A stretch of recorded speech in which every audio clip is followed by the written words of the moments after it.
तस्य प्रसादाद् भगवत्प्रसादो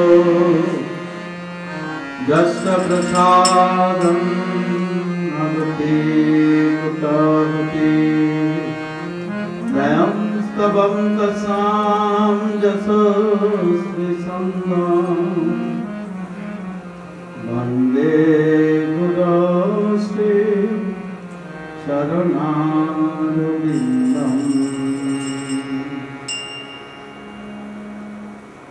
आज हम लंबितभुजो कनकावदातो संकीर्तनैकपितरो कमलायताक्षो।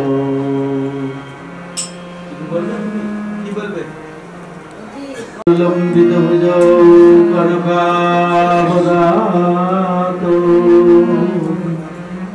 संकीर्तनैकपितरो कमलायताक्षो। विश्वम्भरो द्विजवरो युगधर्मपालो वन्दे जगत्प्रियकरो करुणयावतारो। नमस्कृताय जगन्नाथसुताय भावृताय सपुत्राय सकलभ्राय नमः। वंशाकल्पतरुभ्यश्च कृपासिन्धुभ्येव च पतितानां पावनेभ्यो वैष्णवेभ्यो नमो नमः।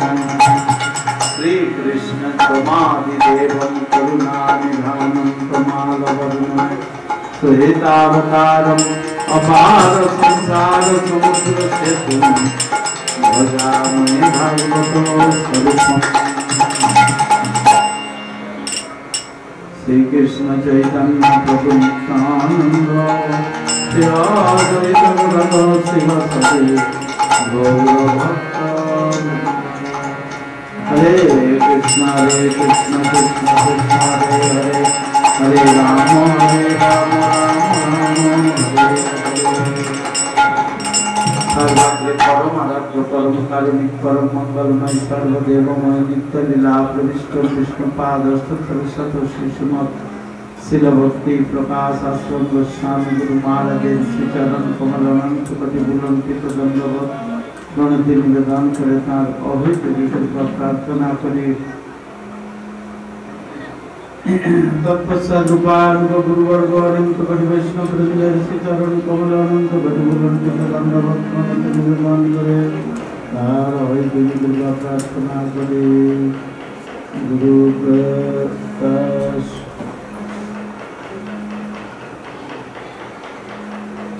मंथराज श्रीमद् भागवतम की जय। मंथराज श्रीमद् भागवतम की जय। मंथराज श्रीमद् भागवतम की जय।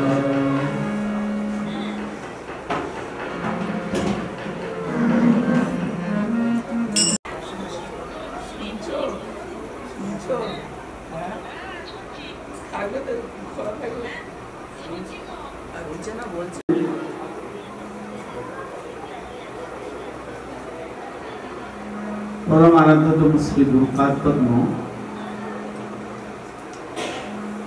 तार आदेशे আমাদের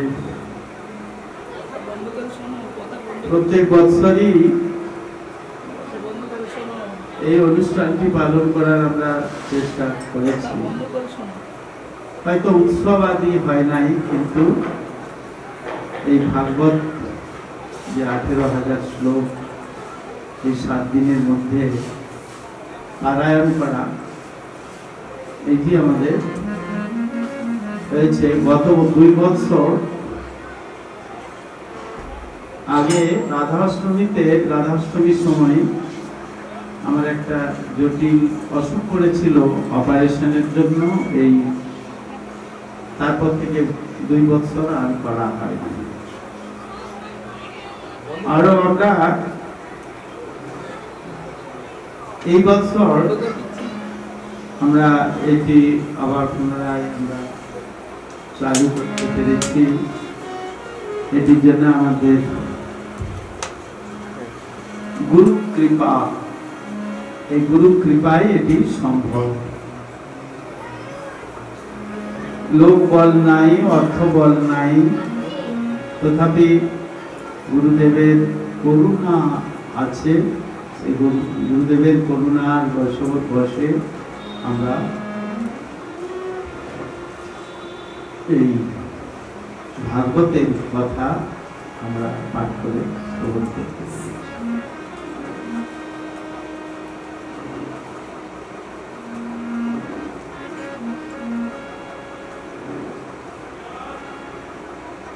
আমরা একাদশ স্কন্ধের পর্যন্ত বিষয়গুলিকে সংক্ষেপে আলোচনা করেছিলাম গতকাল।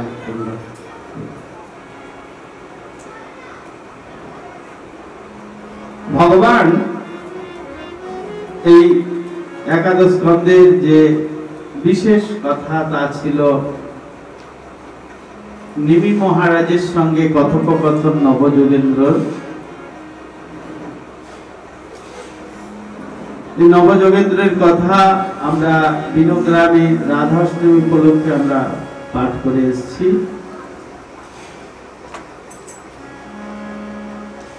তারপর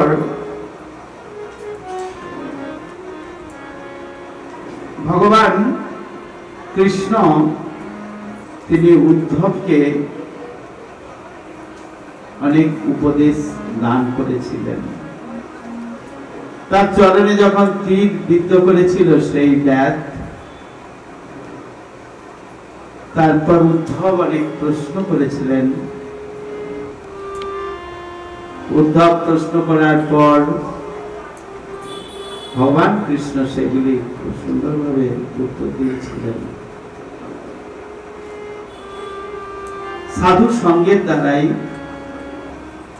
আমার প্রতি ভক্তি হবে, সাধু সঙ্গ না করলে আমার প্রতি ভক্তি হবে না। সাধু চরণে শরণাগত হতে হবে। সাধু সেবাই হলো সর্বশ্রেষ্ঠ ভজন।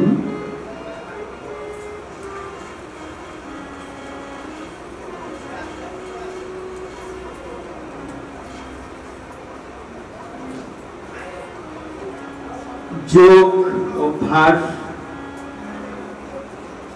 বেদ পাঠ, জ্ঞান বৈরাগ্য,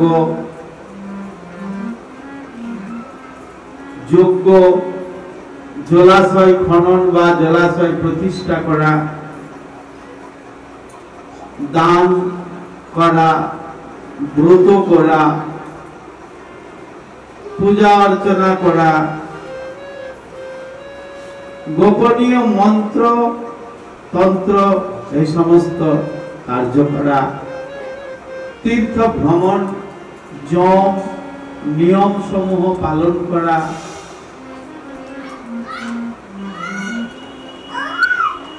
এইগুলি দ্বারা ভগবান বলছেন যে আমাকে সহজে ও গভীরভাবে আকৃষ্ট করতে পারে না।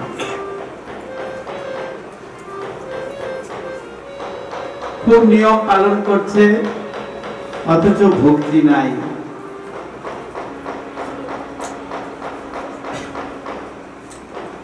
বাঁকুড়ার দিকে একটা, বাঁকুড়ার মেদিনীপুরের দিকে একটা কথা চালু আছে, ভাব নাই ভক্তি নাই গদগদানি সার। কথাটা খুব চালু আছে মেদিনীপুর, বাঁকুড়া, বীরভূম, বর্ধমানে। ভাব নাই ভক্তি নাই গদগদানি সার। অনেক আসন আদি করলেও ভগবান সন্তুষ্ট হবেন না। অনেক নিয়ম পালন করলেও ভগবান সন্তুষ্ট হবেন না। অনেক যম অর্থাৎ এই যে পাতঞ্জলির যে যোগ অভ্যাস সেই যোগ অভ্যাস করে বা গোপনীয় মন্ত্র তন্ত্র সমস্ত এই সমস্ত করলে, বা কেউ মনে করবেন আমি পূর্ণ করবো, একটা স্কুল করে দেবো, একটা জলাশয় খনন করে দেবো, এই করব সেই করব, তাতেও ভগবান আকৃষ্ট হন না। ভগবান আকৃষ্ট হন একমাত্র ভজনের দ্বারা। ভজন যদি না করা হয় তাহলে ভগবান আকর্ষিত।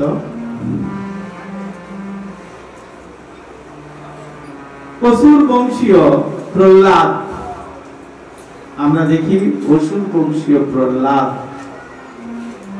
তিনি ভগবানকে লাভ করেছেন ভক্তির মাধ্যমে। অসুর হয়ে জন্মগ্রহণ করেছিলেন বৃত্তাসুর, তিনি গোবিন্দ পদ লাভ করেছেন। বৃত্তাসুর অর্থাৎ তোষ্টামণি যজ্ঞ করে পুত্র লাভ করেছিলেন ইন্দ্রবধের উদ্দেশ্যে, তার নাম বৃত্তাসুর। অষ্টম স্কন্ধে খুব সুন্দরভাবে বর্ণনা আছে বৃত্তাসুরের কথা। বৃষপর্ব, বানাসুর, ময়দানব, কপি বংশে সুগ্রীব প্রথমে ভগবানকে বুঝতে পারে নাই, তারপর তিনি যখন মিত্রতা স্থাপন করেছিলেন ভগবানের সঙ্গে, ভগবান করুণা করেছিলেন। আমরা রামায়ণে পড়েছি, জেনেছি, বুঝেছি। হনুমান, হনুমান তার এত শক্তি, হনুমান চালিসা যারা পাঠ করেন তারা শুনেছেন বা বুঝেছেন। হনুমান পঞ্চমুখে ভগবান শ্রী রামের স্তুতি করেন। তার শরীরে এত শক্তি, এত ক্ষমতা, তিনি কিভাবে পেয়েছিলেন ভগবানকে? তিনি সিদ্ধির দ্বারা তপস্যা করে ভগবান রামচন্দ্রকে লাভ করেন।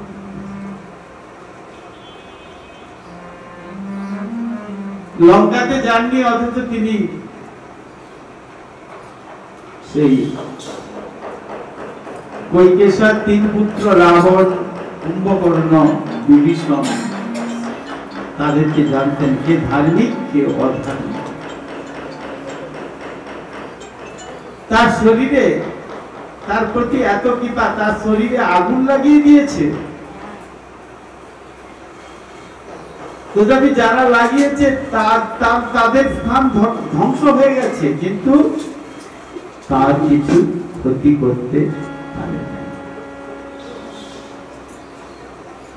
ভগবানের কৃপা, তপস্যার দ্বারাই, ভজনের দ্বারাই ভগবানকে এইভাবে লাভ করা যায়।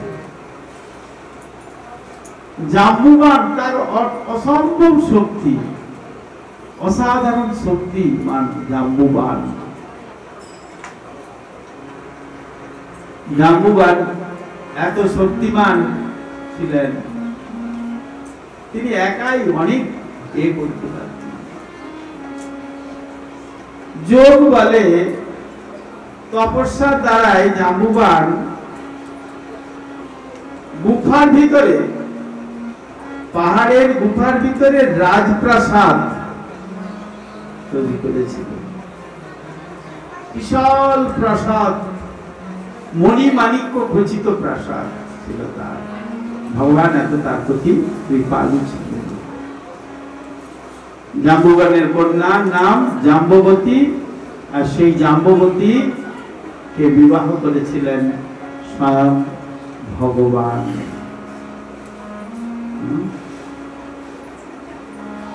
এভাবে আমরা দেখতে পাই জটায়ু।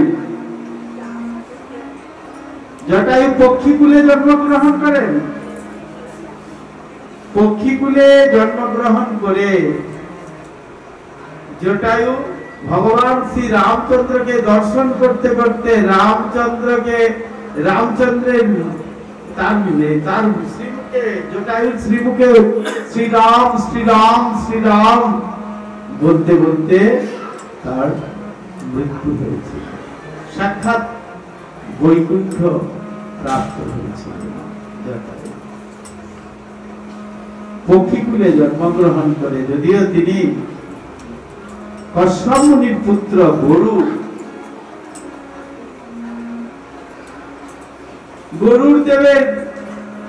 গরুড়দেব ভগবানকে কত করুণা ভগবান পেয়েছিলেন। কি করুণা পেয়েছিলেন? গরুড়দেবের পৃষ্ঠে চড়ে স্বয়ং ভগবান তিনি ভ্রমণ করতেন।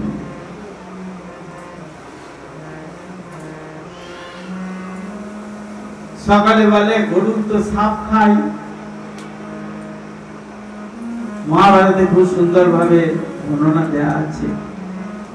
বিনোদার ছেলে গরু, তারই বিমাতা কদ্রু ছেলে সাপ, সেই সমস্ত কথা বর্ণনা আছে। গরুরের কোনো দোষ হয় নাই। আমরা দেখতে পাই যোগ্য পত্নীগণ, ব্রজের যোগ্য পত্নীগণ ভগবান শ্রীকৃষ্ণকে লাভ করেছিলেন। ব্রাহ্মণগণ ভগবানের জন্য ভোগ নিয়ে আসেন নাই, কিন্তু যাজ্ঞিক পত্নীগণ ভগবানকে ভালোবেসে তাদের জন্য ভোগের পসরা নিয়ে এসেছিলেন কৃষ্ণ বলরামের জন্য। যাদেরকে আসতে দেয় নাই, যাদেরকে তাদের প্রতিরূপ অসুরগুলি বন্দী করে রেখেছিল, তারা সেইখান থেকে কি করেছিল? তাদের আত্মাটা সেইখান থেকে চলে গিয়েছিল। এইভাবে আমরা দেখতে পাই বৃন্দাবনের গোপীগণ, বৃন্দাবনের কারা গোপী? ত্রেতা যুগে ঋষিগণই বৃন্দাবনের গোপী। ত্রেতা যুগে ঋষিগণ বৃন্দাবনের গোপী। ত্রেতা যুগে ভগবান শ্রী রামচন্দ্র তিনি যখন সেই ঋষিগণ, ত্রেতা যুগে ঋষিগণ কামতা পর্বতে, কামতা পাহাড়, সেখানে রামচন্দ্র গিয়েছেন চিত্রকূটে। অনুসূয়া দেবী এবং অত্রি মুনির আশ্রম থেকে যখন ফিরে যাচ্ছেন, তখন সেই কামতা পর্বতে বহু লক্ষ লক্ষ কোটি কোটি ঋষি সেখানে তপস্যা করছিল। পাহাড়টার নাম কামতা পাহাড় হয়ে গেল কেন? না, রামচন্দ্রকে দেখে সেই ঋষিগণের হৃদয়ে তাকে পাওয়ার একটা আকাঙ্ক্ষা জন্মে গেল। কিরকম ভাবে? আমরা যদি নারী হতাম আর ইনি যদি পতি হতেন, সবাই ভাবছে একই ভাবনা, সকালে ভাবতে ভাবতে রামচন্দ্রের এত রূপ, সেই রূপে আকৃষ্ট হয়েছে। তাই সেই তারাই হলেন ব্রজ গোপীগণ। তাই আমাদেরকে তারা কিভাবে হয়েছে? তারা একমাত্র সাধু সঙ্গের কৃপা বলেই তারা এই ভক্তি লাভ করে ভগবানকে লাভ করতে। ভক্তি দুই প্রকার। ভক্তিনাথ ঠাকুর বলেছেন তার জৈব ধর্মে, আমরা দেখতে পাই ভক্তি দুই প্রকার, বা শাস্ত্রে বলেছেন, পুরাণে বলেছেন দুই প্রকারের ভক্তি। এক হচ্ছে বৈদি ভক্তি, এক হচ্ছে রাগময়ী ভক্তি, রাগানুগা ভক্তি। এই দুটি ভক্তি ভক্ত সঙ্গের ফলে লাভ হয়। ভক্ত সঙ্গ যদি না কেউ করে তাহলে এই ভক্তিগুলি লাভ হয় না। ভক্ত সঙ্গে ভক্তি ফল লাভ হয়। বৈদিক ভক্তির দ্বারা কি হয়? ভক্ত মুক্তি লাভ করে। আর রাগানুগা ভক্তির দ্বারা ভগবত প্রেমে গতি হয়। তাহলে বৈদিক ভক্তি হচ্ছে বৈকুণ্ঠের সেবা। এই সকালে পূজা করো, ঘন্টা বাজাও, আরতি করো, এগুলি হচ্ছে বৈদিক ভক্তি। বিভিন্ন মন্ত্র উচ্চারণ করে সব থেকে বৈদিক ভক্তির আচরণ করেন দক্ষিণ ভারতীয় ব্রাহ্মণগণ। সেখানে প্রকৃত ব্রাহ্মণ পাওয়া যায়। সেই ব্রাহ্মণগণ বৈদিক ভক্তি এ করে, কি বলে, তারা সেখানে পরিচর্যা করে বৈদিক। আর রাগময়ী ভক্তি আমাদের প্রভুপাদ বললেন, প্রভুপাদ ভক্তি সিদ্ধান্ত সরস্বতী ঠাকুর বললেন যে আমাদের যে আমরা, তাহলে আপনারা তো বৈদিক ভক্তি করেন মহারাজ, তাই তো? সুকুমার প্রভু এখন বলবে আপনারা তো বৈদিক ভক্তি করেন, তাহলে তো প্রেমে বন্দী হবেন না। কিন্তু মহাজনগণ বলছেন যে হ্যাঁ, এই যে রাগানুগা ভক্তি, এই রাগানুগা ভক্তির মাধ্যমে বা এই রাগ ভক্তির মাধ্যমে, সরি বৈদিক ভক্তির মাধ্যমে রাগ ভক্তি বা প্রেম ভক্তি লাভ হয়।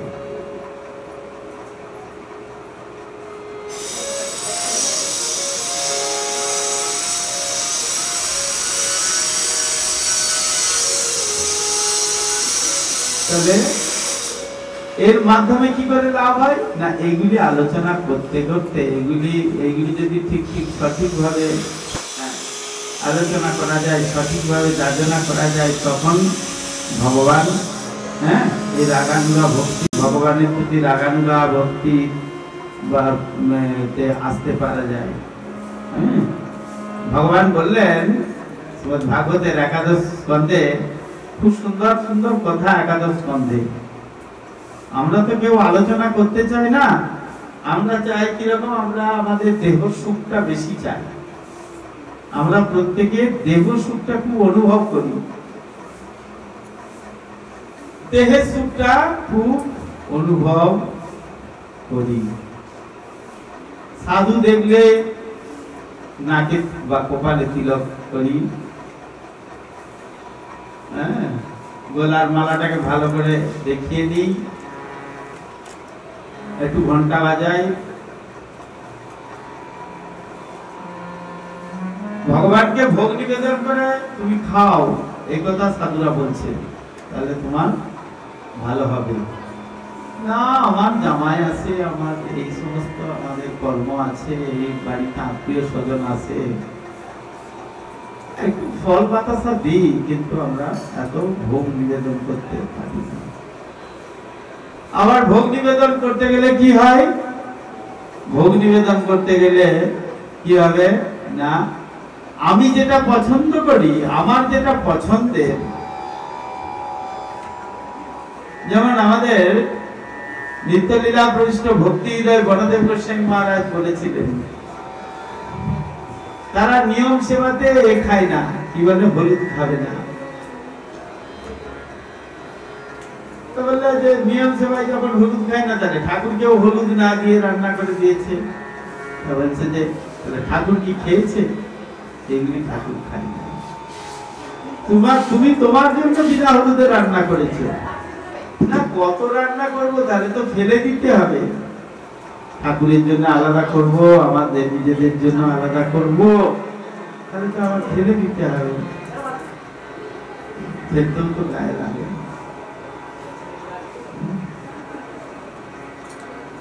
এইরকম বিচার নিয়ে আমরা চলছি, আমাদের চলাটা এইরকম। আমি তেল বেশি খাবো, তাহলে তেলের রান্না করব।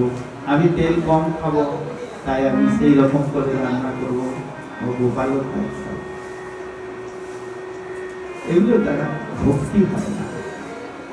বাস্তবে দেখা যাচ্ছে ভক্তি বিশেষ কারো হচ্ছে না, বৈদিক ভক্তিটাই ঠিকভাবে করতে পারে না।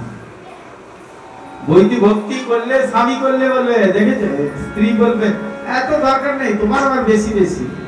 কেউ যদি ভাগবত পড়ে, কেউ যদি স্তুতি পাঠ করে, তার গিন্নি বলবে কাজ নাই, শুধু সারাদিন বই নিয়ে পড়ে আছে।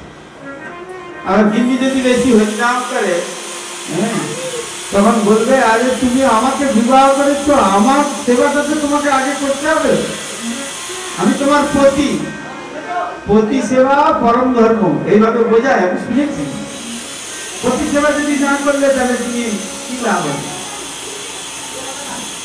এগুলো হচ্ছে ইন্দ্রিয় সুখ, ইন্দ্রিয় ভোগ বাসনা। আর অনেকে তো আবার করেনি না, ওই মন্দিরে ঠাকুর আছে, দুটো পচা কলা টলা নিয়ে গেল, বাতাসা নিয়ে গেল, একটা পলিথিনে বাতাসা নিয়ে গেল, হয়ে গেল, পুজো দিলাম, করতেই জানে না, ভোগের মধ্যেই মন্ত্র থাকে।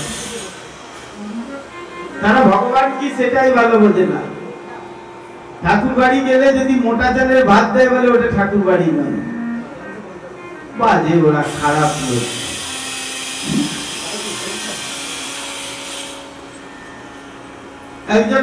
একজন করেছেন, বলছেন চৈতন্য মঠে গিয়েছিলাম, চৈতন্য মঠে মুড়ি দিয়েছে, মুড়ি খেতে দিয়েছে, আমরা মুড়ি খাই না, আমাদের সকালবেলায় রুটি খাওয়া অভ্যাস।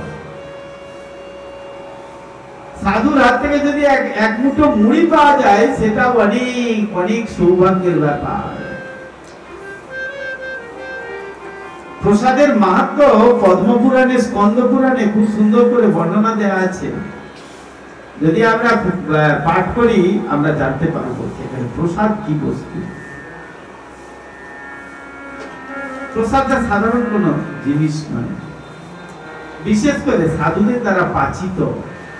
কোন সাধু, কোন বৈষ্ণব, তিনি ভগবানের জন্য ছাড়া রন্ধন করবেনই না, একমাত্র ভগবানের জন্য রন্ধন করবেন।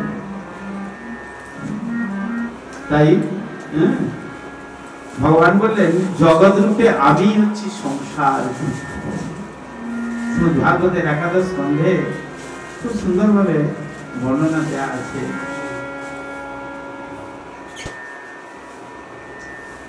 একাদশ স্কন্ধে বোধহয়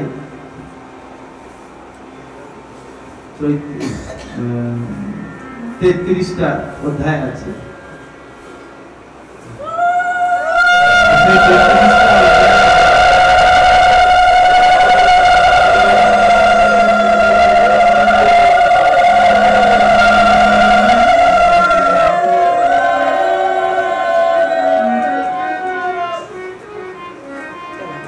ভগবান বললেন, আমি সংসার বৃক্ষ, আর এই সংসার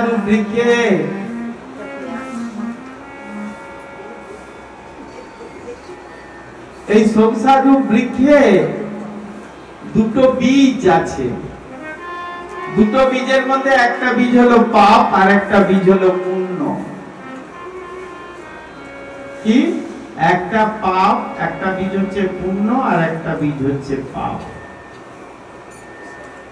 আচ্ছা, এই সংসার বৃক্ষে মূলটা কি জানেন? মূল মানে শিকড়। বৃক্ষে তো শিকড় হয়, সে শিকড় যত বাসনা, কামনা, বাসনা, আমি এই করবো, আমি সেই করবো, আমাকে এই করতে হবে, আমাকে সেই করতে হবে, আমাকে এই না করলে হবে না। আবার একজন বলছে, আচ্ছা আপনারাও তো করছেন, আপনাদের তো বাসনা আছে, এই বড় আশ্রম করব, বড় মন্দির করব, এই বড় সিংহাসন হবে, হ্যাঁ, কাঠের সিংহাসন হবে, রূপোর সিংহাসন হবে, এসব করছেন।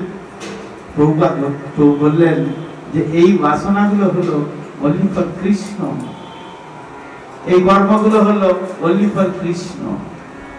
যদি সারা জীবন শুধু এইসবই করে, যদি সে হরিনাম নাও করে, তাহলে তার কোনো ক্ষতি হবে না। একজন বুড়িমা বৈষ্ণব সেবার জন্য দুধ নিয়ে আসতেন, আর সেই দুধ এনে ছানা করে বৈষ্ণব প্রভুপাদ তিনি দিতেন গোবিন্দকে। সারাদিনের পর সেই ছানা পেয়ে তিনি জীবন ধারণ করলেন।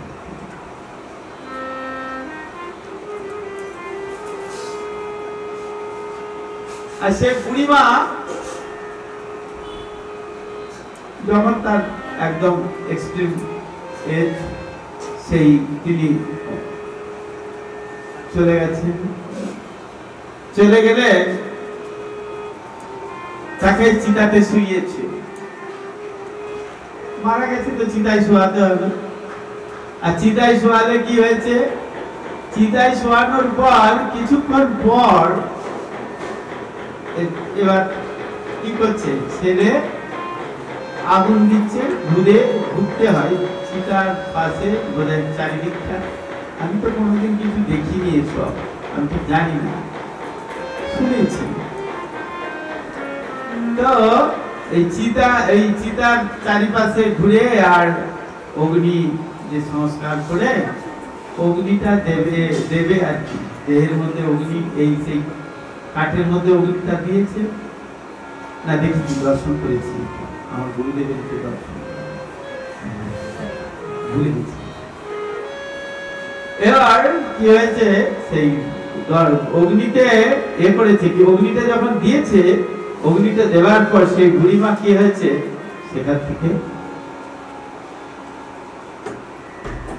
সেখান থেকে চলে এসেছে। এই উঠে দাঁড়িয়ে, ছেড়ে দাও, ছেড়ে দাও, হ্যাঁ আমি বেঁচে আছি, আমি বেঁচে আছি বলে ঝাঁপ দিয়েছে। আর সবাই ভয় পেয়ে গেছে, তাই তো যারা যারা সৎকার করতে গিয়েছিল তারা মনে করছে বোধহয় ভূত প্রেত হয়েছে কিছু একটা, ছুটে পালিয়ে গেছে সকলে। তারপর ইনি গিয়েছেন সোজাসুজি প্রভুপাদের কাছে, প্রভুপাদের চরণে গিয়ে পড়েছিলেন। প্রভুপাদের চরণে গিয়ে পড়ে বলছে, প্রভুপাদ আমি তো মারা গিয়েছিলাম, আমি মারা যাবার পর আমাকে নিয়ে গিয়েছিল যমরাজার কাছে, আর যমরাজার কাছে নিয়ে গিয়ে বিচার করতে নিয়ে গিয়েছিল। আমি সবাই যমরাজার কাছে সেখানে করলাম, আর সেখানে আমি আগের দিনের মানুষ তো বলছে আমি তোমাকে দেখতে পেলাম। প্রভুপাদ হাসছেন, কিছু বলছেন না, বলছে তোমাকে আমি দেখতে পেয়েছি, তুমি গিয়েছিলে সেখানে কেন, সাক্ষী দিতে।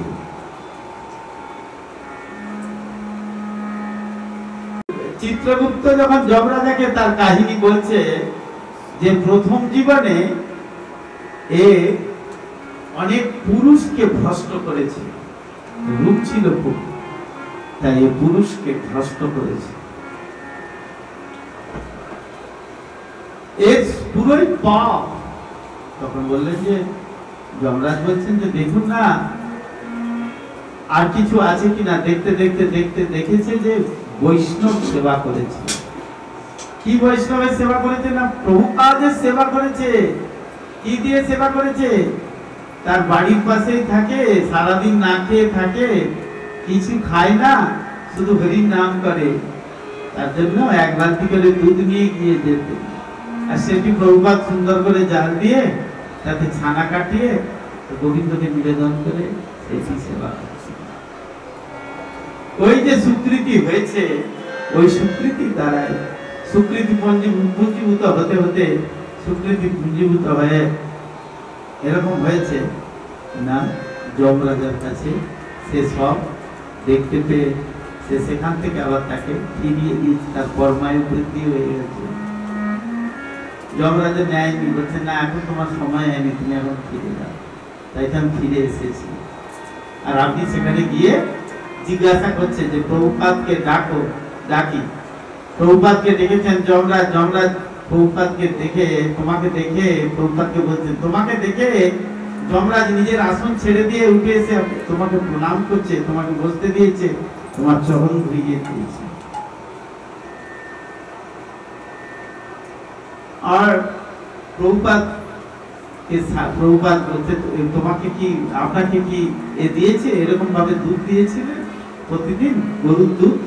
বললেন হ্যাঁ প্রত্যেক দিন দুধ দিয়েছি। এই সাক্ষী যখন দিলেন বৈষ্ণব সেবায় সাক্ষী, তখন তার যমরাজ সমস্ত মুক্ত করে দিলেন। এইভাবে আমরা দেখতে পাই আরো অনেক গুরু সেবা এত প্রতিষ্ঠ উদাহরণ আমরা দেখতে পাই। তা এই যে বাসনা যত বর্ধিত হয় এই বৃক্ষের মূল তত সুদৃঢ় হয়। এই সংসার বৃক্ষের মূল। এই বৃক্ষের 3টে কাণ্ড আছে। কাণ্ড মানে কাণ্ড কাকে বলে? বৃক্ষের কাণ্ড মানে গাছের যে কাণ্ড, ডাল, এক কথায় ডাল বলা। এই 3টে কাণ্ড কি কি জানেন? ভাগবতে বলেন একটা হলো সত্য, একটা হলো রজ, একটা হলো তম। এই 3টে হলো কাণ্ড। তার স্কন্ধ আছে 5টা: ক্ষিতি, অপ, তেজ, মরু, বোম। আর কি আছে না 5টা বিষয় আছে। কি কি? রূপ, রস, গন্ধ, শব্দ, স্পর্শ। বৃক্ষের 11টি শাখা: পঞ্চকর্মেন্দ্রিয়, পঞ্চজ্ঞানেন্দ্রিয় আর মন। এই এতে 2টো পাখি বাস করে। এই যে সংসার বৃক্ষে না 2টো পাখি বসে আছে। কটা পাখি বসে আছে? 2টো পাখি বসে আছে। সেই 2টো পাখির নাম হলো জীবাত্মা, এদিকে বসুন, এদিকে বসুন, জীবাত্মা আর পরমাত্মা। কি আছে? জীবাত্মা আর পরমাত্মা। 2টো পাখির নাম কি হলো? জীবাত্মা, পরমাত্মা। কারো মন নেই, সবাই কেউ ঘুরছে, কেউ বাপের বাড়ি গিয়েছে, কেউ মেয়ের বাড়ি গিয়েছে, কেউ বা বৈকুণ্ঠে গিয়েছে, কেউ বা স্বর্গে গিয়েছে, আর আমি নরকে আছি।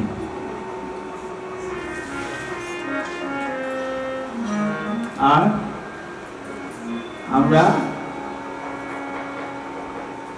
আপনারা সবাই মিলে আমাকে তুলুন নরক থেকে। মনটা তো আমরা কেউ দিতে পারি না।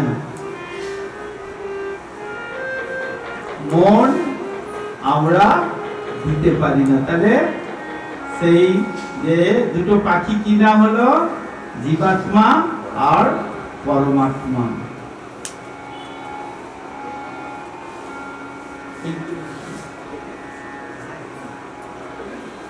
আর এ আছে কি বলে? বৃক্ষে কি থাকে? বলকল থাকে। বলকল মানে বৃক্ষের চামড়া বা ছাল। ঠিক আছে, আপনি বসুন না, ঠিক আছে, করতে হবে না। কি কি ছালগুলো? কি কি বলকল গুলো?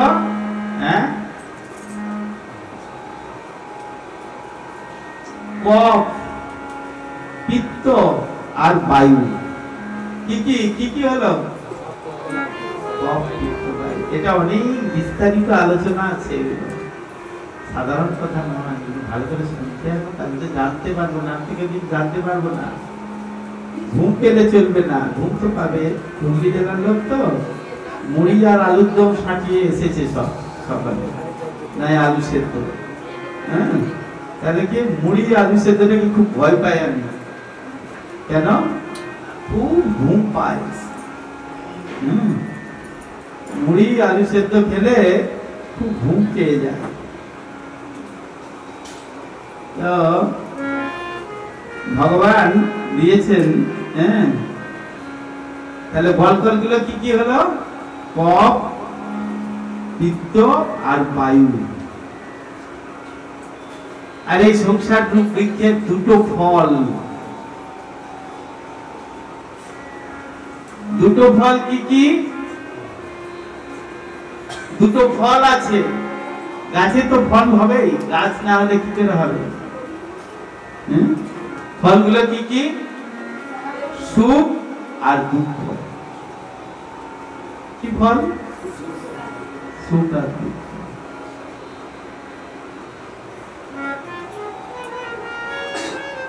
সুখটা কতক্ষণ থাকে?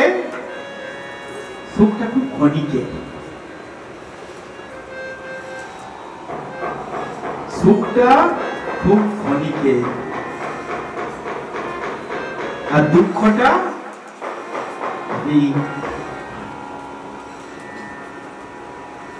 এই সুখ, দেখবেন আপনারা খুব তামাশা হচ্ছে। আমার মা বলতেন তামাশা করতে করতে তত্ত্ব হয়ে গেল। খুব তামাশা, তামাশা করছে মানে খুব কি করছে, খুব ঠাট্টা করছে, খুব মজা হাসি করছে, করতে করতে তার মধ্যেই একটা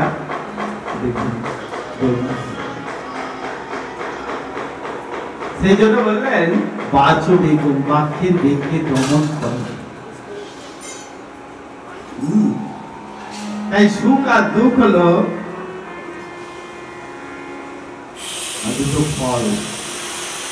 এই বৃক্ষটিকে নিয়ে সংসারের যত কর্ম, ঘুম থেকে উঠে একটাও কেউ গোবিন্দের জন্য করে কি না সন্দেহ আছে। সকাল ঘুম থেকে উঠলে ব্রাশ করা, ব্রাশ করলে কি হবে? গরম চায়ের চুমুক দিতে হবে, তার জন্য তৈরি করতে হবে ভোগ। চায়ের চুমুক হয়ে গেলে তারপর আবার তারপর কি হবে? ব্রেকফাস্টের জন্য ব্যবস্থা করতে হবে। সবটাই শুধু ইন্দ্রিয় সুখের ধারণা, ইন্দ্রিয় সুখের চিন্তা। ব্রেকফাস্টে ভালো, ব্রেড আমলেট খেলে আরো ভালো। কি করে খাওয়া যায়, কি করে শক্তি হবে, কি করে আমি বেশি দিন বেঁচে থাকবো, প্রত্যেকের এই চিন্তা। আমি বেশি দিন বাঁচবো কি করে, এবং বাঁচবো যে আমি শক্ত সামর্থ্য হয়ে বেঁচে থাকতে চাই। গুরুদেব বলছেন ঠিক আলো নয়, ছায়া আর অন্ধকারও নয়, একটা দড়ি পড়ে আছে। দড়িটা আঁকানো বাঁকানো হয়তো কোনো একটা দড়ি পড়ে আছে। রজ্জুতে সর্পদর্শন, ভয়।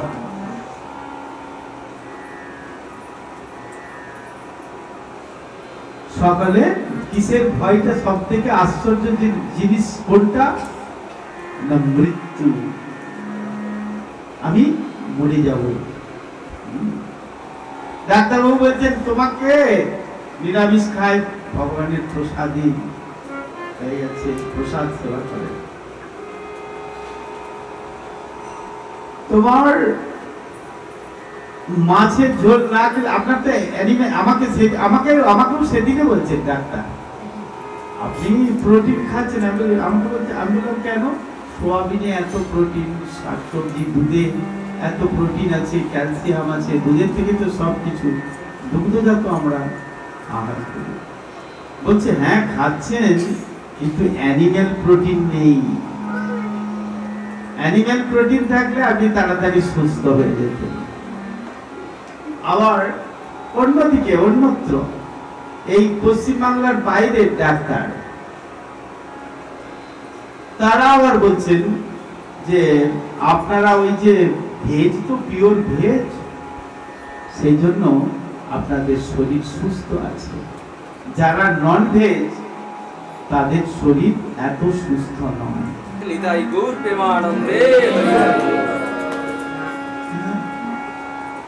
তাহলে কার কথা শুনবো, কার কোথায় যাব? প্রসাদী হয়ে গেছে ভক্ত, সে অনেকদিন ধরে প্রসাদ খাচ্ছে, তাকে ডাক্তার বলছে তুমি যদি অন্তত কমপক্ষে মাছ না মাংস না খাও, অন্তত ডিমটা যদি ইউজ করো কিসের ডিম খাবে? হাঁসের ডিম যদি খাও খুব নাকি উপকার, তুমি এখন হাঁসের ডিম খাও। আমাকে ফোন করছে যে বাবা এরকম ডাক্তারবাবু বলছে, আমি কি করব, কি করা উচিত, না হলে বোধহয় তোমার মৃত্যু আছে। আমি জিজ্ঞাসা করলাম, বাবা আপনি কি মরবেন একদিন, নাকি সারা কতদিন বেঁচে থাকবেন, 1000 বছর 2000, তারপরে তো মরবেন? বলছে হ্যাঁ তারপর তো মরতেই হবে। বললেন যে হ্যাঁ মরবো তো নিশ্চয়ই, মরতে তো হবেই, না সবাই জন্মালেই মৃত্যুবরণ আছে, তাহলে সেটা আর খাবো কেন, মরেই তো মরতে মরতে সে তো বেঁচেই আছে। আজকে 27 বছর প্রায় হয়ে গেছে, সে বেঁচে আছে, ভালোই আছে, ভালোই তো।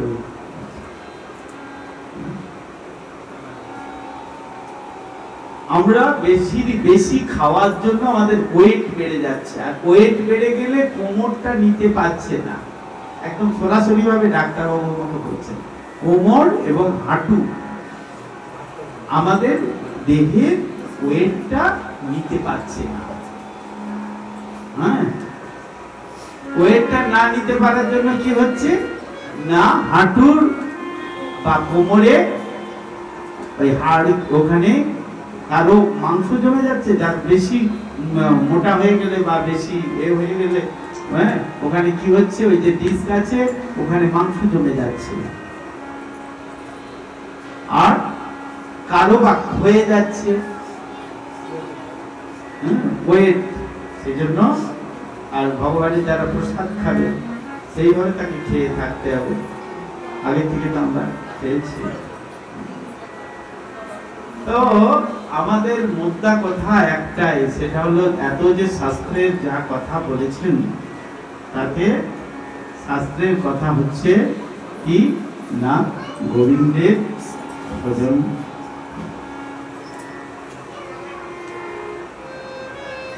কলিযুগের ধর্ম কি, কলিযুগ কি, এই সম্বন্ধে বিভিন্ন জায়গায় বর্ণনা করেছেন দ্বাদশ। কলি দোষ থেকে মুক্তি পাবার বা নিষ্কৃতি পাবার বা উদ্ধার পাবার রাস্তা।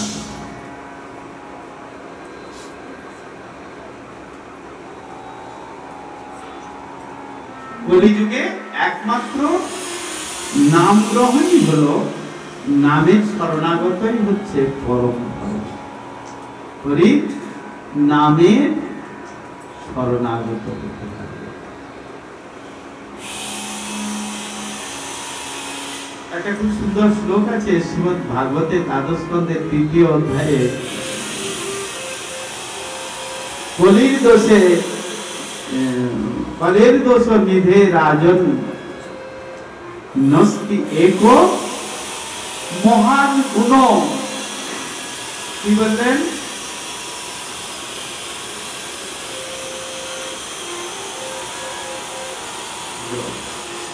বললেন কলির দোষ নিধে রাজন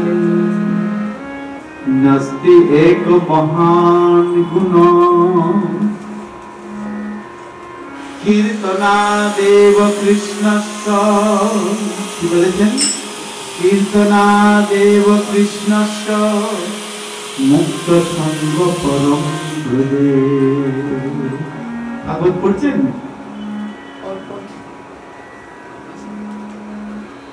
সকাল থেকে বাবাজি মহারাজ বলছিল আমাকে, বলছে আপনি সুকুমার প্রভুকে বলবেন সকাল থেকে ভাত রান্না করা আর বাজারে যাওয়া, দুধ আনতে যাওয়া, এই 3টে কাজই করে।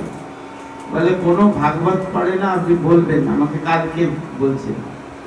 আমি দেখো আমি তোমার শিষ্য, তুমি বলবে ওনাকে, হ্যাঁ আমি কি বলবো? বলছে একটু ভাগবত কিচ্ছু জানে না ওরা, শুনতে যায় আর এরা খালি সমালোচনা করে, ও ভালো নয়, ও ভালো নয়।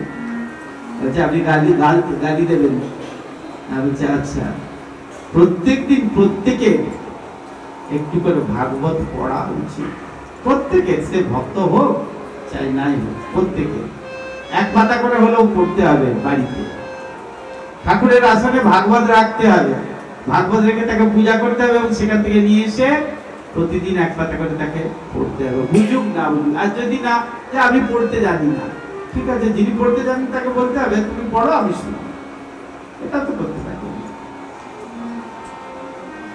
শুধু বিল্লমঙ্গল দেবনাথের হরিকথা শুনলে কিছু হবে না, কারণ তিনি আমাদের গৌড়ীয় মঠের লোক, গৌড়ীয় ধারা গেলে গৌড়ীয়টি সব, গৌড়ীয় মঠ যা বলেছেন সেগুলি আমাদের অন্য কারো জায়গায় যাওয়া চলবে না, অন্য কোনো কিছু করা চলবে না। গৌড়ীয় ধারায় থাকলে শুধু গৌড়ীয় থেকে যা হবে সেইটাই বলছে। তোমাদের গৌড়ীয় মঠে মোটা চালের ভাত দেয়, যে মোটা চালের ভাত কিন্তু ভালোই আছি আমরা।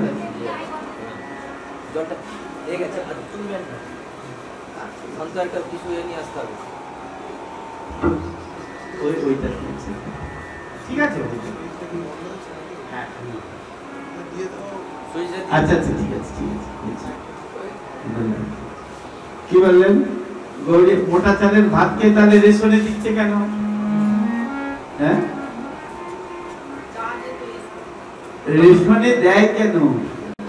রেশন বাবুরা দিচ্ছে কেন? আচ্ছা বিক্রি যে করে সেইগুলো কি হয়? হ্যাঁ, সেগুলো তো একজন না একজন খায়, হ্যাঁ, এবং খেয়ে তারা তো বেঁচে আছে।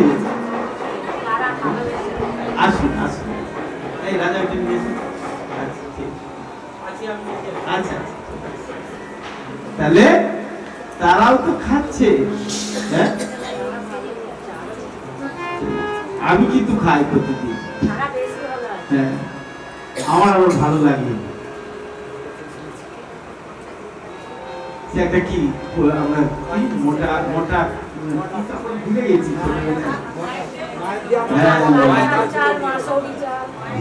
তাহলে মায়ের দেয়া মোটা কাপড় এখন আর তাহলে না।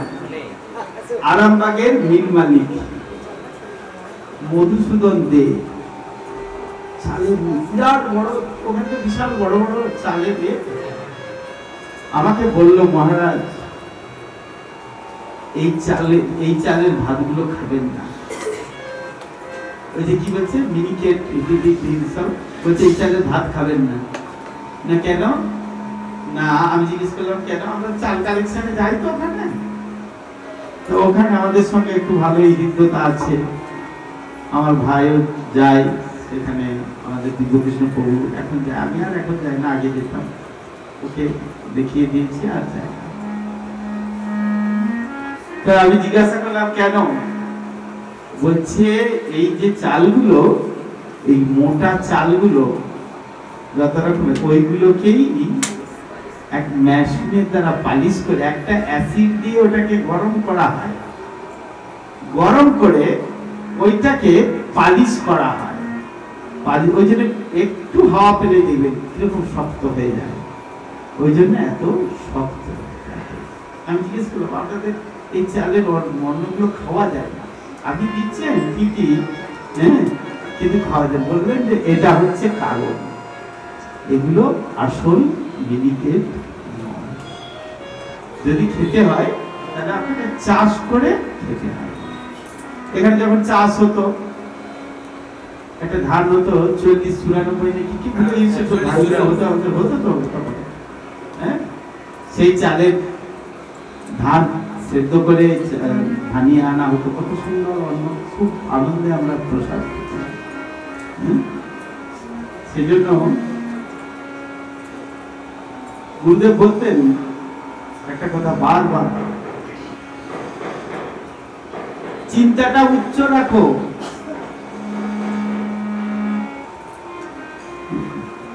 চিন্তাটা উচ্চ রাখো, আর কি করবে? জীবনটাকে সাধারণভাবে চালানোর চেষ্টা করো, জীবনটাকে সাধারণভাবে চালানোর চেষ্টা করো। না হলে যদি না পারো শেষ মুহূর্ত পর্যন্ত, আমাদের তো যখন আমরা তো কম বয়সী, তখন খুবই কম বয়স, একটা না একটা কিছু করার ইচ্ছা,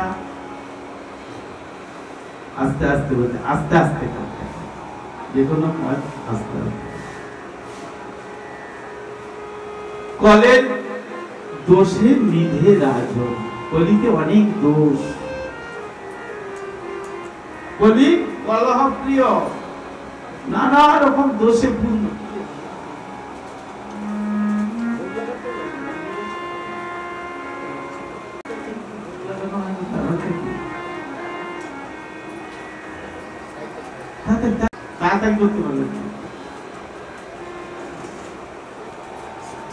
কলিযুগ অশেষ দোষের আকর হলেও তার একটি মহান গুণ রয়েছে। কি মহান গুণ রয়েছে? অনেক তো হরিকথা শুনতে বলুন, আপনি বলুন, সুনীল বাবু বলুন।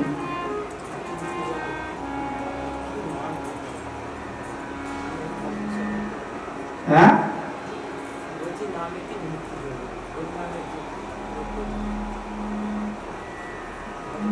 হ্যাঁ গিয়েছেন, কিন্তু হৃদয় দিয়ে বলতে পারছেন না, হৃদয় থেকে আনতে পারছেন না। অনেক জায়গায় ভোগ গান শুনছেন, ভোগ মাগছেন, ভোগ করছেন, হ্যাঁ, কীর্তনের দল ঠিক করছেন, কীর্তন করাচ্ছেন, কীর্তন তাদের সঙ্গে সঙ্গে নাচানাচিও করছেন, কাদাও মারছেন, সবই করছেন, কিন্তু হ্যাঁ বলতে পারছেন না। সংকীর্তন কিভাবে করতে হবে?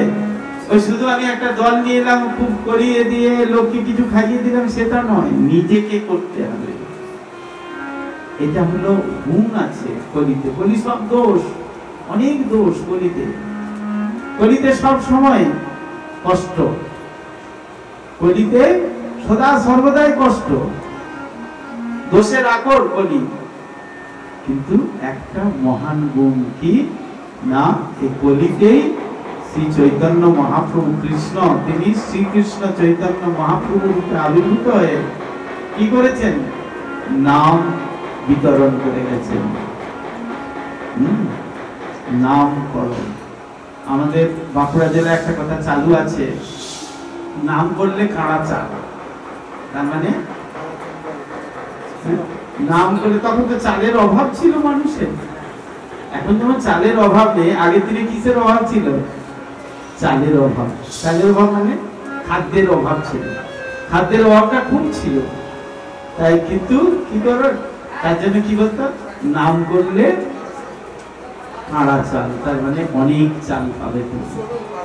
সেই নাম, দাঁড়ান একটু দাঁড়িয়ে পড়ুন সকালে, হ্যাঁ সাইডে যদি দাঁড়িয়ে পড়ুন, তাহলে দেখবেন হয়ে যাবে,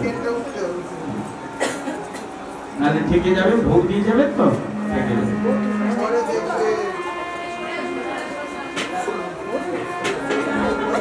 ওইটা সরিয়ে নিয়ে চলে যাবে,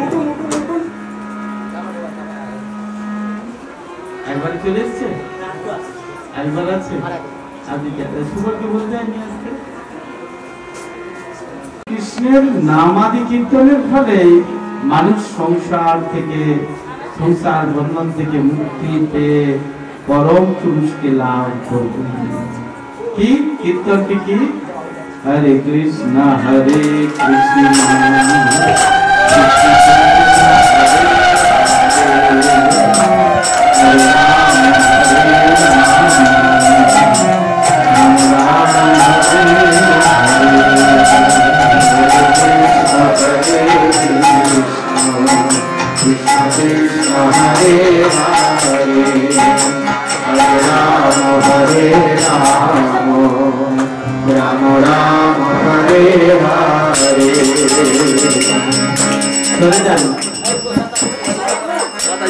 এরপর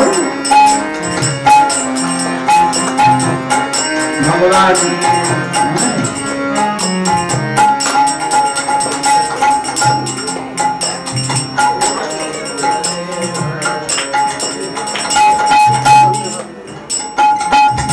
এরপর শ্রীমদ্ ভাগবতের দ্বাদশ স্কন্ধে একটি শ্লোক আছে, খুব ইম্পর্টেন্ট শ্লোক। ইম্পর্টেন্ট শ্লোকটি কি? কৃতে যদ্ধায়তো বিষ্ণু ত্রেতায়াম জগতো মখে দাপরে পরিচর্যায়াম কলৌ তদ্হরি কীর্তনা। একাদশ মন্ত্র ভগবান বললেন, এই হ্যাঁ ভগবান বলছেন দেখো সত্যযুগে কি ছিল? কৃতে যোদ্ধায়ত বিষ্ণু, তপস্যা করতে হতো। এখন কলিযুগের তপস্যাটা হচ্ছে ব্রহ্মচারীদের কাছে সব থেকে বেশি তপস্যা হচ্ছে মঙ্গল আরতি। ওটা সব থেকে কষ্ট বেশি, অন্যগুলো অত কষ্ট। ওই সময়টা ঘুমোতে পারলে একটু ভালো লাগে, কারণ রাত্রিতে তো এখন উঠেছে মোবিল,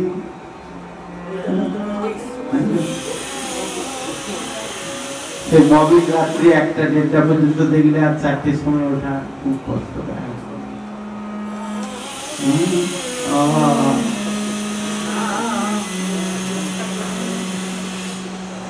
তো কৃতে যোদ্ধায়ত বিষ্ণু, তার মানে সত্যযুগে কি ছিল?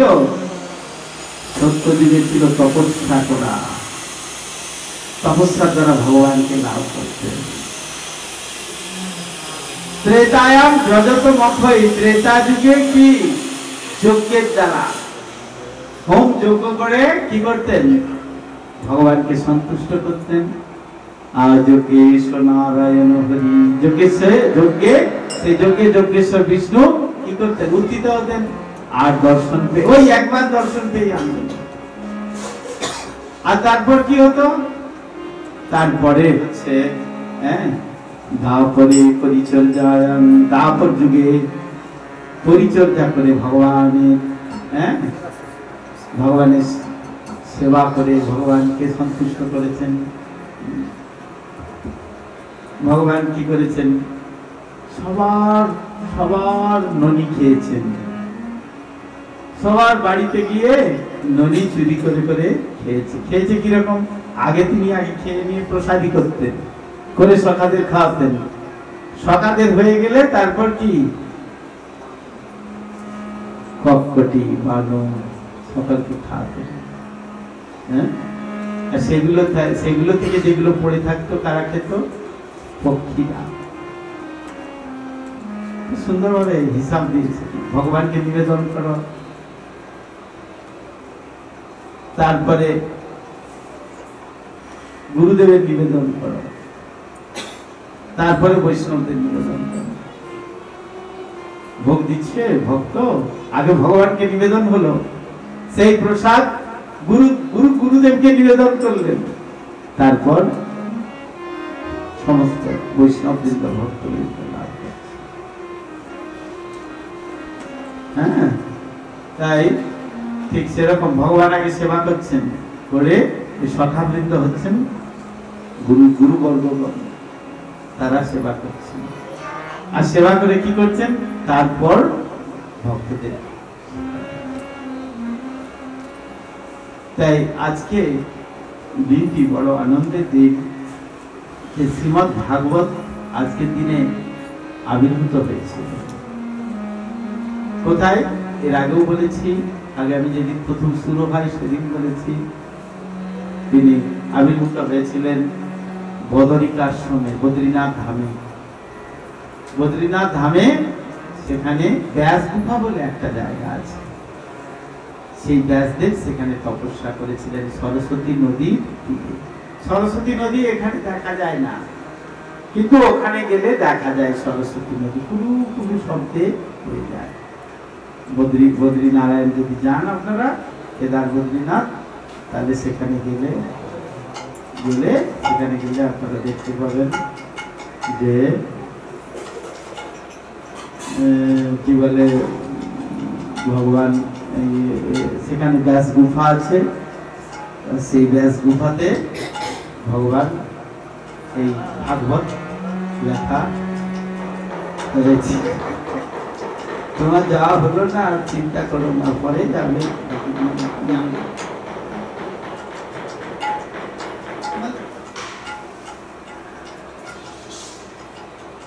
তো সেই আর আজকে এই দিনটিতে কি করে আবির্ভূত হলেন? না, নারদ মুনির কৃপায়, গুরু কৃপায়। গুরু কৃপা ব্যতীত কিছু হয় না। গুরুদেব সদ্গুরু, সদ্গুরু তিনি উপদেশ দিলেন, আর উপদেশ দেওয়ার পর বললে তুমি তো সব লিখেছো, কিন্তু একটা জিনিস লেখো নাই। কি লেখো নাই? না কৃষ্ণের লীলাটা কি সেটা তুমি লেখো। ব্রহ্মে ভগবান কিরকম? ব্রহ্মেতি পরমাত্মেতি ভগবানেতি। ভগবানকে অনেকে ব্রহ্ম মানে লাইট, আলো বলে মনে করছেন, কিন্তু তিনি পূর্ণ। সে লাইটে গেলে, পোকারা গেলে কি হবে? পুড়ে যাবে তো, আমরা তো পোকার মতো। আর তিনি জ্যোতি নন। তারপর কি বললেন?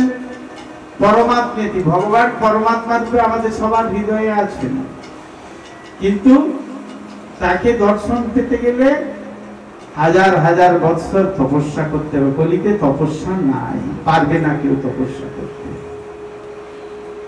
বলছে 25,000 হরিনাম করো, তাই সারাদিনে ঢুকতেই পারে না।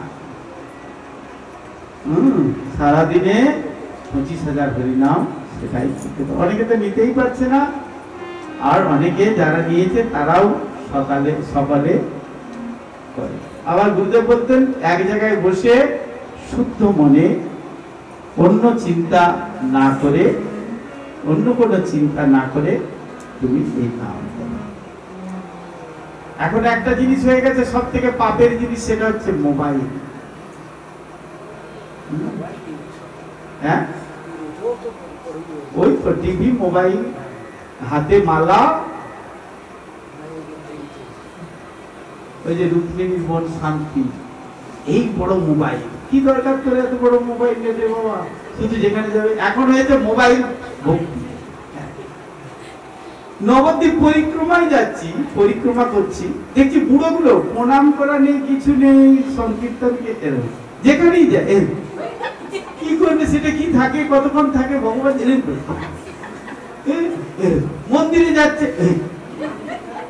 মোবাইল নিয়ে নেই, কত দেখবি, কত করবি, মোবাইল এই বুঝছি, এই নিয়ে বুঝছি। এত বড় বড় মোবাইল গুলো কি বোঝে, কি জানি, কি জানি না, সেগুলো নিয়ে ঘুরছে। আরে বাবা, এগুলোর দ্বারা কি হবে? তোর ভক্তি হবে, সংসার চলবে। সংসার চালানোর জন্য যতটুকু প্রয়োজন ততটুকু কর, তারপর ভগবানের নাম কর।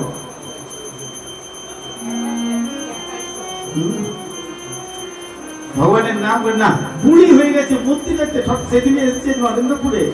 হ্যাঁ, কত বছর বয়স? না 90 বছর বয়স। দেখছি 89 প্লাস, যাই হোক 90 হয়নি, হবে, দুদিন পর হয়ে গেল। দেখছি একটা মোবাইল নিয়ে এরকম করে, এর রাধাষ্টমীতে এরকম করে ঘুরছে। একটা স্ট্যান্ড নিয়েছে, হাতটা এরকম কাঁপছে, ছোট্ট একটা স্ট্যান্ড নিয়ে এরকম করছে। কৃষ্ণ রে, 99, তার মধ্যে আমিও আছি। আমিও মাঝে মাঝে মোবাইল কি বলে পরিণাম করছি, আবার মাঝে ফেসবুকটা দেখছি, কোথায় কি হচ্ছে দেখি তো, আমিও দেখি, আমিও তার মধ্যে পাপি একজন, একদম রিয়েল। এই ভাগবত ছুঁয়ে বলছি, শুধু আপনাদের দোষ না। মানে এটা এমন একটা পাপ দিয়েছে যে আমাদের ভক্তি বৃদ্ধি হয়ে জন্যে ফ্লাইট মোড করে রেখে দিই। হ্যাঁ, একটা ভাইরাস জ্বর হলো যেমন। তারপর হচ্ছে সুখদেব গোস্বামী, তিনি অন্তিম উপদেশ প্রদান করলেন পরীক্ষিত মহারাজকে, যে তুমি একটা কাজ করো।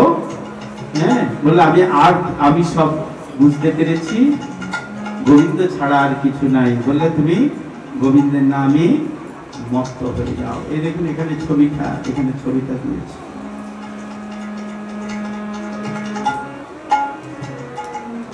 পরীক্ষিত মহারাজের প্রতি অভিশাপ ছিল কি না, তক্ষক দংশনে মৃত্যু। তো ব্রাহ্মণের বাক্যকে, ব্রাহ্মণকে ভগবান বড় করেছে, ব্রাহ্মণের মতো ব্রাহ্মণ হতে, ব্রাহ্মণকে বড় করেছেন। কি করেছেন? না, ব্রাহ্মণ অভিশাপ দিয়েছে তক্ষক দংশনে মৃত্যু হবেই। তাহলে কি করবেন? অথচ ইনি ভক্ত। যদি কারো কপালে তিলক থাকে, তাকে সহজে সাপ কাটতে আসে না। কেন আসে না? না এই কপাল তো তিলক যদি মন্ত্রপুত কোনো তিলক থাকে, এই যে তিলকের মাঝখানে ভগবান বিষ্ণু বসে আছেন, তাহলে তাকে সহজে যিনি বেদ বিরুদ্ধ আচরণ করবেন, সেই তিলক করেও বেদের নিষিদ্ধ যে আচরণগুলো, সেই আচরণগুলো যিনি করবেন, অকর্ম না বিকর্ম, বিকর্ম, তাই সেইগুলি করলে তখন ভগবান তাকে ক্ষমা করে। পরীক্ষিত মহারাজ সিদ্ধ হয়ে গেলেন একবার, কিসের দ্বারা? না হরিকথা শ্রবণের দ্বারা। শ্রবণটা কিরকম? একেবারে তন মন প্রাণ দিয়ে শ্রবণ করলেন। শ্রবণ করার পর তার শরীর একেবারে ভগবতময় হয়ে গেল, কৃষ্ণময় হয়ে গেল। তখন কি হলো না, ভগবান বললেন, আদেশ করলেন সুখদেব গোস্বামী পাদ যে তুমি সমাধিস্থ হও ব্রহ্মে, পরম ব্রহ্ম ভগবান, তাকে তুমি মনকে তুমি পূর্ণরূপে নিবিষ্ট করে দাও। কোথায়? না গোবিন্দের চরণে। গোবিন্দের চরণে যখন পূর্ণরূপে নিবিষ্ট করে দিলেন, দেওয়ার পর তক্ষক এসেছিলেন দংশন করতে,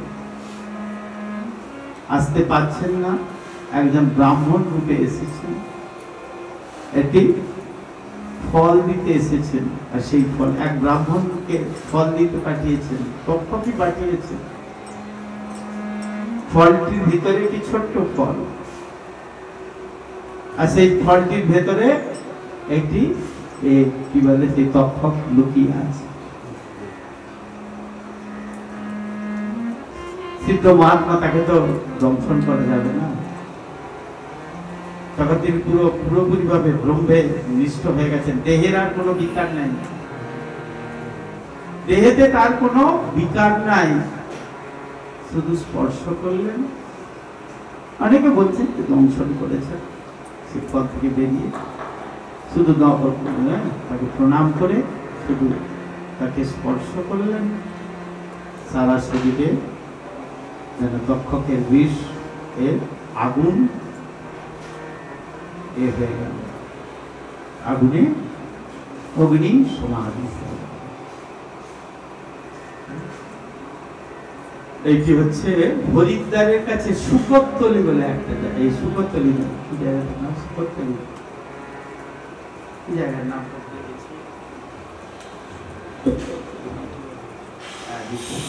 সুকোত্তলি হরিদ্বারের কাছে, খুব সুন্দর স্থান, মনোরম স্থান, বারবার যেতে ইচ্ছা করে। সেই হরিদ্বারের কাছে সুকোত্তলি অনেকটাই, প্রায় ৭-৮ কিলোমিটার সুকোত্তলি নামক স্থানে, সেই স্থানে ভাগবতের তৃতীয় অধিবেশন হয়েছিল। প্রথম কথা বলেছিলেন ভাগবত মহাদেবকে বলরাম সংকর্ষণ। দ্বিতীয় অধিবেশন হয়েছিল সুকোত্তলিতে, সুখদেব গোস্বামী আর পরীক্ষিত মহারাজকে। তৃতীয় অধিবেশন হয়েছিল নৈমিষারণ্যে। সুত গোস্বামী পাদ এই সুখদেব গোস্বামী মহারাজের মুখে শুনে ওই নৈমিষারণ্যে ৭,০০০ ঋষির কাছে ভাগবত কথা বর্ণনা করেছেন। আর ভগবানের কথা শ্রবণ করেছিলেন। ভাগবত শ্রবণ করলে আমরা পাই মৈত্রেয় মুনি আর বিদুরের মধ্যে যে কথা। তাই আজ আমাদের ভগবানের কথা শ্রবণ করতে হবে। শ্রবণ করতে করতে আরো কিছু কথা আছে, কিন্তু কথা তো এখন সময় হয়ে গেছে, দেরি হয়ে গেছে, আমাদের একটু ভোগ হচ্ছে, ভোগের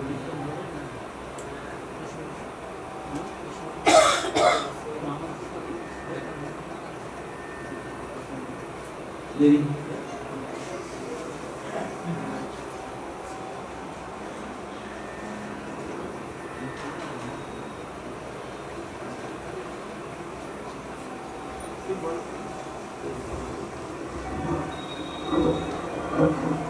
Hare Hare Hare Ram, Hare Ram,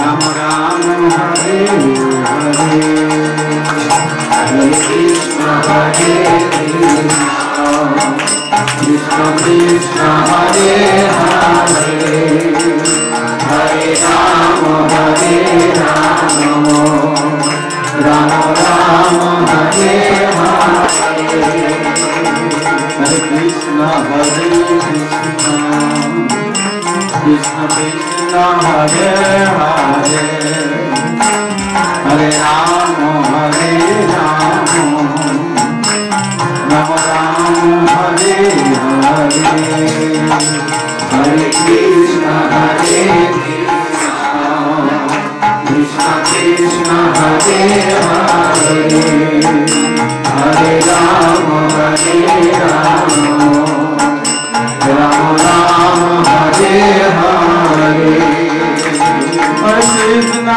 Hare Krishna, Krishna Krishna, Hare Hare, Hare Ram, Hare Ram, Ram Ram, Hare Hare, Hare Krishna, Hare Krishna, Krishna Krishna, Hare Hare, Hare Ram, Hare Ram, Ram Ram, Hare Hare, Hare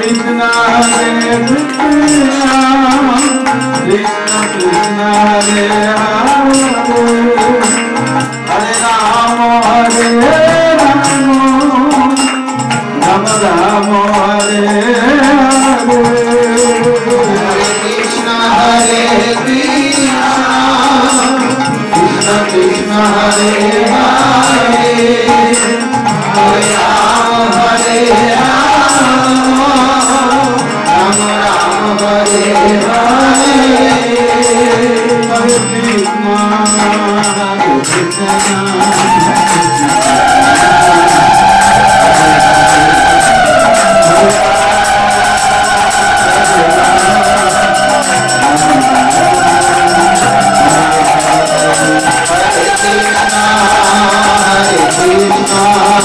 Krishna Krishna, Hare Hare, Hare Ram, Hare Ram, Ram Ram, Hare Hare,